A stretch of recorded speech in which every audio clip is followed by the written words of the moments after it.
yeah, come up in here, come up in here. We're gonna get this bussin', you know? Have this conversation and a discussion that is more than needed.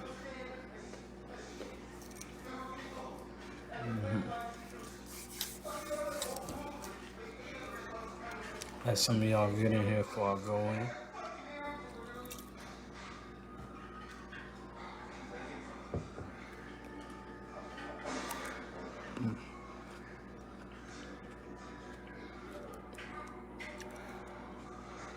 Fresh natural grapes.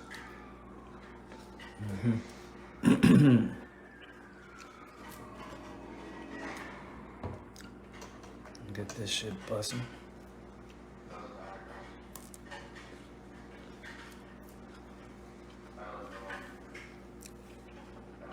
What's up, big bro? My boy said in here. My wife's got all this shit on the table.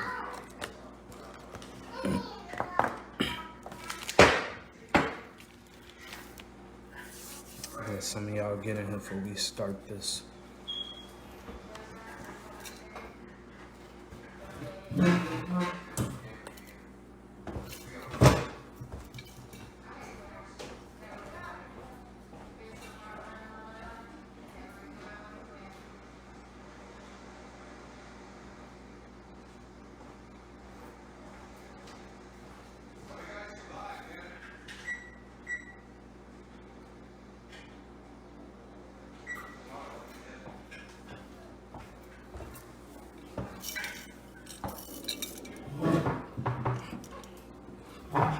Yeah, so basically, when we talking about magic, when we talking about mysticism, when we talking about any mental projections that can affect our physical reality, that's alchemy within itself, whether external or internal alchemy. It's occurring to make a change or a transmutation of one thing into another thing. So when we come from one state into another state, from that, then we understand that we are living alchemy. And noticing that we're living alchemy brings us to the knowing of what living alchemy truly is. And it's the practice of mysticism. It's the practice of ancestral veneration. It's the practice of tapping into the bloodline energy essence that you come from. Not just venerating idolatrous spirits and forms of other cultures' identity. We're talking about traditions that are formed based on the people who developed them. And from the people who developed them, from the people that developed them, then you get a multifacet of this same tradition that has been broken up into many different forms since the transatlantic slave trade. So when we're talking about crafts like Ifa, right? Haitian Voodoo, right? When we talking about Santeria, Lukumi, right? Palo Mayombe, Palo Cambisa, Palo Mante, right? When we're talking about all of these different forms of what we know is Central and West African spiritual thought has morphed and changed into the multifacets that we see today. So much so that they're uniquely identifiable. Meaning, in Ifa, you have the Ori, right? And then you have Orumila. And Orumila was the first self-initiated oracle. And she initiated a man and gave him all the rights to the traditions. And then so on and so forth. So we use the Ifa boys. We got titles like Babalaos and stuff like that. And then when you get to Haitian Voodoo, which a lot of people confuse, because again, when you're dealing with Haitian Creole still uses loan words from the Fan language of West Africa. So a lot of the words that they're using to describe what we know as the Loa are primarily Fan loan words. So obviously the word Ogun ain't French. So they don't say Ogun because Ogun is not in that pantheon. But the spirit or the essence or the energy of Ogun is in that pantheon. And it's described as Ogu energy. And he carries a machete just like Ogun does in Ifa, but they're not the same. Just like Ilegwa Ishu is not Papa Legba. They're not the same. So in Ifa, you got the mind, body, and spirit. So you got the mind, which is Akra, right? You got the spirit, which is Emi. And then you got the mind, which is Ori. Okay? So some people Jason, lay down. Go down. Go. Hurry up. So you have some people who understand that the Ori is the mind because of Ifa. Then you have some people who describe the Ori as Orishi. In Ifa, there are thousands of Orishi. Thousands of them. And the way that they work through Gibana, which is hot, and Funfun and Tutu, which is cool or white. Not white as in skin color, but as in the color white, because white represents a cool energy. So they call it Funfun or Tutu. So that means cool. In Haitian Voodoo, you have the same aspect, which is you have the Loa, which are rara, which are hot, and then you have, which are cool, and then you have the Loa, which are Petwo, which are hot. So you're dealing with cool and hot once again, based off of that primary influence of the tradition of where it stems from. So you start to see the same type of spirits like Yemenya, you see Oshun. Traditions already, the initiation is something that's stressed. They stress the initiation so much so that you get marked, that you have to sleep in certain places for a certain amount of time with these spirits to bond yourself with them. Okay? So when you're dealing with these initiations in particular, you're never dealing with something that you could just do fly by night. It actually takes time. That's why experience trumps a lot of the stuff that you hear people say. See, because so many people claim to be spiritual, metaphysical, but they're scared of the images that come with the metaphysical spiritual realm. They think everything's supposed to be Guns N' Roses, baby. Beautiful women holding skeletons, with makeup on. They got war paint on, but they still attract. Like, get the fuck out of here. That ain't how spirit actually gonna show itself to you. One of the most beautiful spirits that be described to people in the physical realm might display its true face to you, and it might not be what you want to see. So when you start practicing these traditions after initiation, right, it gives you the correct curriculum of how to make contact with the spirit and how to build your relationship with the spirit as you walk with your Orishi. Because in Ifa, you could have a crown Orishi, a body Orishi, a right hand Orishi, a right pinky Orishi. You could have a Orishi that rules your pinky in Ifa. Because the tradition is that detailed. And certain people have engrossed themselves so much in the development of the tradition over time that they feel like the Orishi can rule any part of the human body. So if you can hear spirit, somebody in the tradition might say, oh, he has the ears of Ilegwa Ishu. He can hear it. Or she has the eyes of Oshun. She sees the beauty and the fortune and the wealth in all things, and she manifests luck in her life. Oh, she has the love of Yemenya because she's the mother of all, right? He has the spirit of Ogun because not only is he fierce, warrior-like, but he's all about the development of something or building things with his hands or advancing things through technological advancement. So when you're dealing with these spirits, again, you're still dealing with hot and cool. And learning the language of these spirits is very important. Like, I know a lot of people read books and they watch YouTube videos and people be dressing candles and all type of shit, lighting little flowers and have grapes and oranges laid around.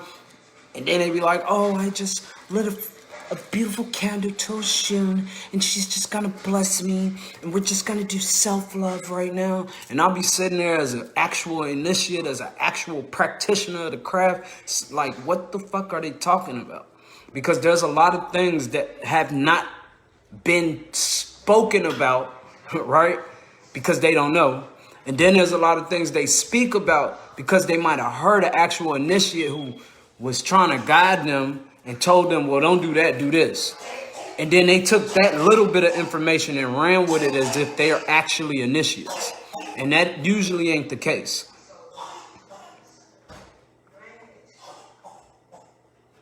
Of course, you always blocking your ability to communicate with spirit by fear. See, fear is the #1 ruler, right? That's why when death comes to people and they scared, it comes as a monster, as a ugly thing. But when people embrace death, it becomes beautiful, right? It becomes Lawa Iku, the beautiful death. You feel me? That's why the name of our house is Ile Lawa Iku, the house of a beautiful death. Because it's not about dying. You're gonna die anyway. It's about the mental state that you're in when the transition takes place. So many people like to talk about a lot of metaphysical things, and they don't have any metaphysical education or experience in the realms that they're actually touching on. So when they see people who actually practice, that don't look weird, that don't look crazy, that's not walking around with bones in their noses, they think something's wrong with you. But in reality, you've only manifested the desires of the inner heart, of the Akra, right? And Yoruba, right? Akra. Then we got the Emi, which is the spirit, and the Ori, once again, which is the mind. So these three aspects always play major parts. The Gabona, which is the hot, and then we got the Funfun, which is the cool. We got the Rara, which is cool, and then we got the Petwa, which is hot. So when we looking at these traditions and how they correspond with each other and mirror each other, we can easily see where the West African influence came from.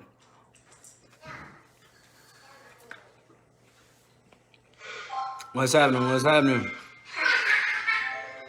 Yes, I have been gone for a minute, but I'm back.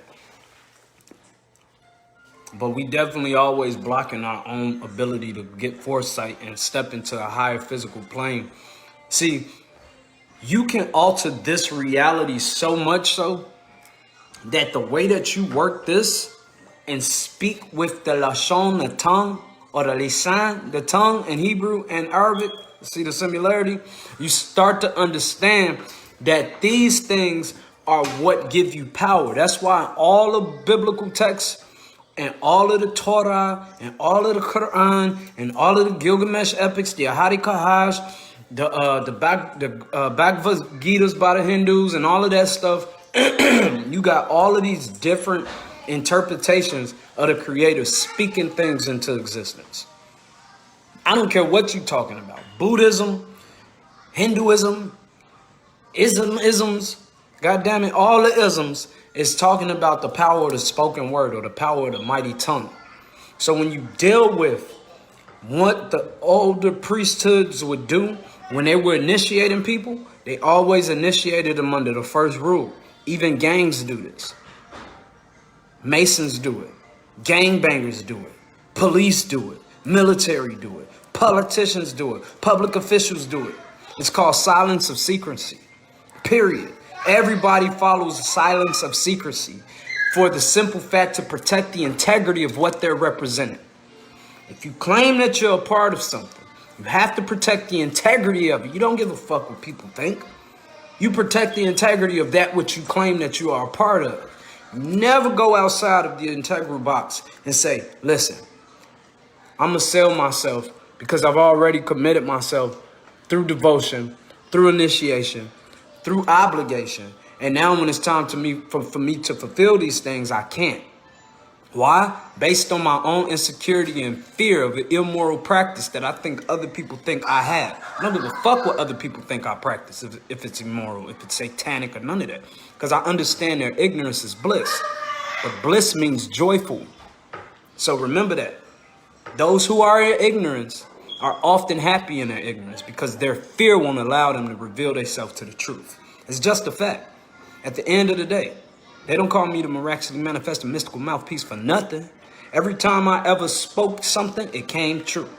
Every time I ever wanted something, I've been able to obtain it based on me speaking positivity about my own shit.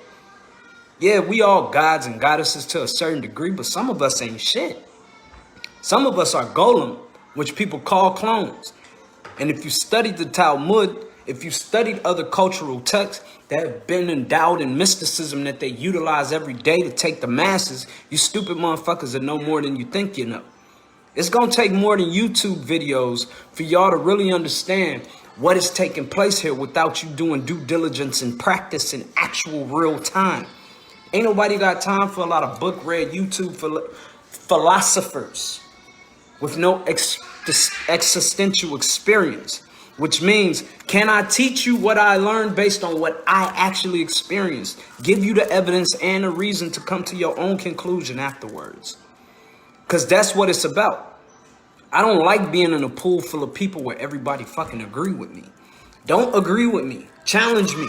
Tell me I'm wrong. Show me where I'm wrong, though. Don't just say I'm wrong based on your own misinterpretation of what I'm telling you. If you want clarity, ask a question for clarity. But don't tell me I'm wrong because you don't understand. There's a plethora of things that have to be studied and mastered before a person could even step into any realm that I'm in. Period. That's just a fact. So at the end of the day, a lot of people don't like some of the things that I say, some of the things that I practice, or some of the things that I promulgate for my people. But stepping back into ancestral veneration and the practice of the ancient crafts is the only way that we're going to unlock ourselves from this matrix. All that, listen, when you deal with other cultures, you have to be linguistically scholarly to tap into the spiritual energy you think you're talking to. I don't give a fuck what you're talking about. A lot of people just don't understand that language is key, right? Because if you don't understand Arabic, how the fuck are you a Muslim? Period. If you don't understand Hebrew, right? How the fuck are you practicing Judaism? If you don't understand Sanskrit or Dali, how the fuck are you practicing Hinduism? There's languages that have to be practiced. If you're not studying the Yoruba language, you cannot properly practice Ifa, period. If you're not studying the Haitian Creole language, you cannot properly practice Haitian Voodoo, period. I don't give a fuck what they told you or what you vicariously think you felt based off of nostalgia and a placebo effect you've given yourself because you've tapped into some type of mental energy here. That's different than you talking to the actual spirit. If you're not familiar with their names, they will not respond to you. If you're not familiar with how to open the way to them, they will definitely not come to you. Your ass will be met by a thought form or egregore. Understand these are two things that people have to understand. Thought forms are energy projections from the human mind that usually manifest in a form that scare the shit out of you. Most people see them as shadow people.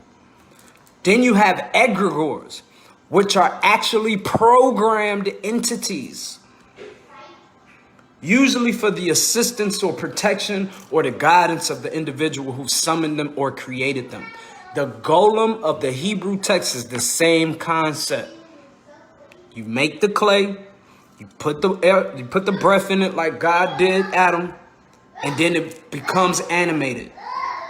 And from that animation, it does your deeds. You put the name of the creator on its forehead, which is Yod-He Vod-He, which they say is Jehovah, right? Or Jehovah, according to the interpretation of Charles Chaz Russell.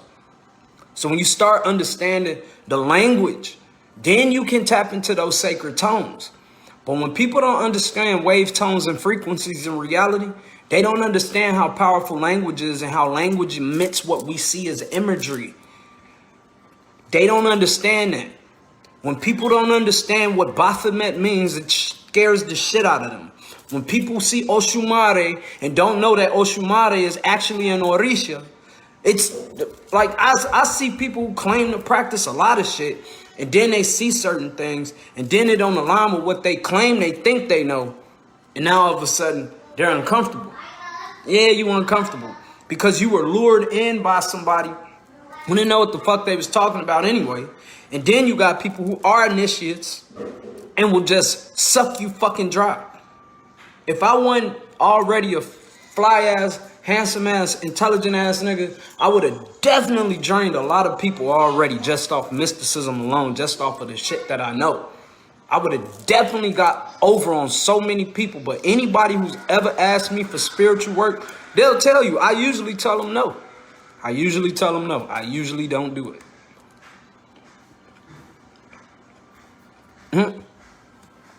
The succubus experience is beautiful. All right.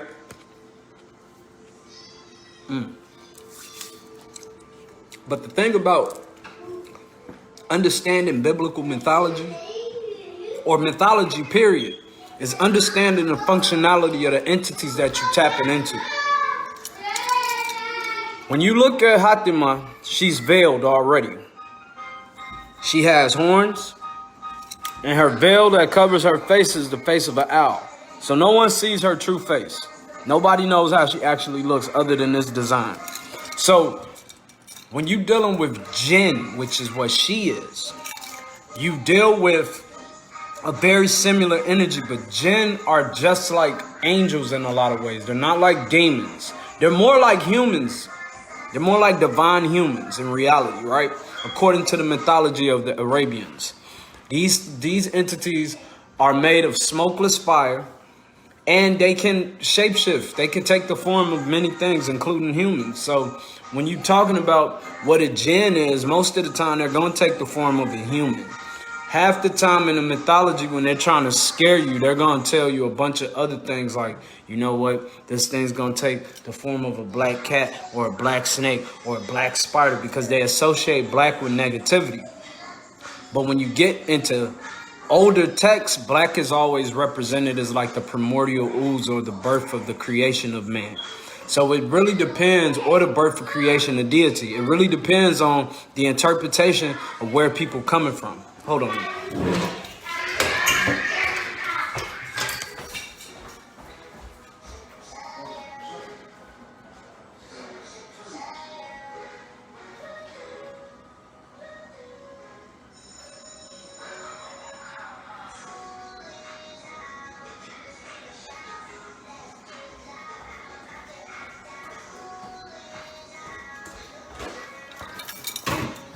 But yeah, whenever you're dealing with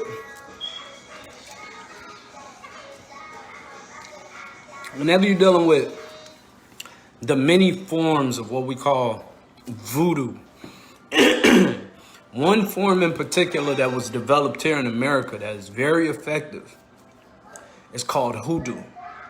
Okay, now there's a large debate on the actual development of hoodoo and what it actually consists of and who developed it and all of that in the metaphysical and spiritual communities, because a lot of these crafts have been, infiltrated by white folks, and they wanted to claim it for themselves because they were like, well, here's something that's developed in America, and they used the Salem witch trials and things like that to try to solidify that they had a role or a quintessential role in the development of what we call American hoodoo, which ain't true.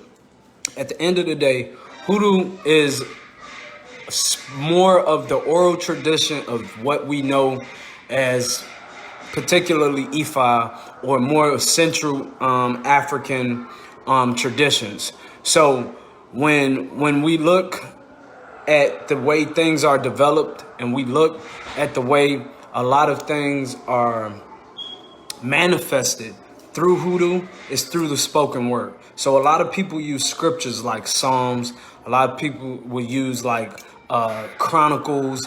They'll use stuff like the Book of Edges and stuff like that. And they'll utilize these biblical texts through the spoken word to manifest what the scripture is saying. So when it says stuff like, Yea, though I walk through the valley of the shadow of death, I shall fear no evil, for thou art with me, thy rod and thy staff comfort me.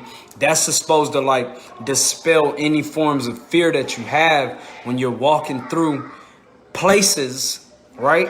That will arouse fear in you. So you say these utterances or these hymns or these songs in order to deflect negative energy. So because again, we're talking about waves, tones, and frequencies, and each wave, tone, and frequency is moving at a different rate. So hertz are measured by frequency monitors. A lot of people talk about the earth beating on this type of frequency and love being on that frequency and this being on that frequency. And I always ask people, if the white man is so evil, right? If white people ain't shit, if they're liars, right? Why do we utilize a lot of the systems that they developed in America for the benefit of Americans, which we say are their people, right? And place a lot of this information out to the forefront to awaken their people, which are American, and we don't say fuck that information, period. Why is it that we use these YouTube videos and these tones and these frequencies and all of that shit, and then people be like, I'm in meditation, you know, I was playing 432 hertz, you know, vibrating on pure love, yeah, and I'll be like, yeah. Then I'll go to the page she was on. I'll be like, okay, well, send me that video. And she sent me the video. I'll go look at the person who founded the page, and it's a skinny white girl named Amber Caitlin or some shit like that. And she is in yoga, and she like a yoga master. This girl hate white people, but she love this girl channel because she has the frequencies. And I'm like, man, get the fuck out of here, bro. Like, there's so much bullshit that block people on a spiritual realm. Like when you practice traditions, there's a cultural identity that come with a tradition. So when you're practicing chakra energy, you're not practicing African traditions. No, the fuck you're not. I don't give a fuck who told you you was. They lying to your ass. You're not practicing African tradition. What you're practicing is the Dravidian Hindu tradition. Period. Point blank. When you start meditating, going into particular poses of meditation, you're still dealing with the out of Africa type of energies. Like you're leaving out. So a lot of those people who came into Kemet made Kemet great because they were all able to offer something that was different, that was not natural to the land. That's why Kemet had so many trades with so many other countries. Even the Hindus in their temples show you that they were trading with Africa 2,000-3,000 years ago because they have sculptures carved of giraffes that are only native to West Africa. We got certain animals that are in India that we know are only native to West Africa, not even Southern Africa. Going out, we talking about West. We're not even talking about going into the Arabian Peninsula, Asia Minor, and all that shit. We talking about into the heart of Africa, Central and West Africa. So, you know, it's like even going into the heart of South Africa, where it got the oldest people, which are the people of the San tribe. These people are the oldest, and they speak with the clicks and the pops in their tones, right? So we understand, like, when you see movies like Alien and Predator and shit, and then you hear the alien, it'd be like, and it'd be popping like, and then they'd be like, oh, that's what, you know, the Africans was talking to the aliens and shit like that. You know, all that stuff sounds good in theory, but when it comes down to hard evidence and making it applicable in your day-to-day life, where the fuck is that shit gonna get you? Nowhere. You're gonna be like I used to be about 5-6 years ago, miserable than a motherfucker, making videos talking about how much I hate white people, but yet I'm going to work for a white motherfucker. Like, get the fuck out of here. I'm trying to establish connections with white motherfuckers so I can still navigate through this matrix, as I used to say. Like, get the fuck out of here. I am an American citizen. I've been arrested. I've been to the penitentiary 3 times. What the fuck? Like, where the fuck did they try to deport me to? Nowhere. They deported my dumb ass right back to the fucking hood. Period. And said, do it again. Fuck you, man. Period. They didn't tell me I gotta go to Africa. The fuck? They made me state property and then put my ass on parole and sent me back to the environment that I caught my case in and told me do it again. The fuck? And because I wasn't being spiritually guided and spiritually aligned with my ancestral energy, I'm talking about blood relative energy. I'm not even talking about Orisha or the Loa or none of that. I'm talking about the blood relatives that we tap into when we get into true meditation of the inner self. We start seeing the images of thought forms again that may not be